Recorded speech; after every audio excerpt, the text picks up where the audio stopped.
প্রতিটা ছাদ বাগানই ছাদে পিটুনিয়ার বংশ প্রায় ধ্বংসের মুখে, তবে আমার বাগানে এই পিটুনিয়া সবেমাত্র বংশের প্রদীপ জ্বালিয়ে ফুটতে শুরু করেছে। যাই হোক, সবেমাত্র ফোটা শুরু হয়েছে। এই ফুলটার নাম যদি আপনারা কেউ জেনে থাকেন আমাকে একটু কমেন্টে জানান প্লিজ, আমি ঠিক জানি না এই ফুলটার নাম কি। যাই হোক, এখানে পিটুনিয়াতে সবে ফুটেছে, তবে এই বছর না আমার বাগানটা আমার মতনই, কি বলবো, ঝরা পাতার মতন অবস্থা।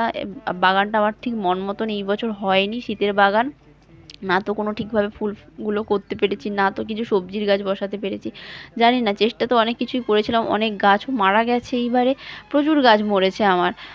তো সেগুলো হয়তো কখনো শেয়ার করেছি করিনি আমার ঠিক খেয়াল নেই, তবে এরকম অবস্থা এখন গাছেদের। তো ওইদিকে যে গাছগুলো ডরমেন্সি পিরিয়ডে চলে গেছিলো সেগুলো আবার নতুন নতুন কচি পাতা ছাড়তে শুরু করেছে, তো সেগুলোকেও কাটিং করে দিয়েছি।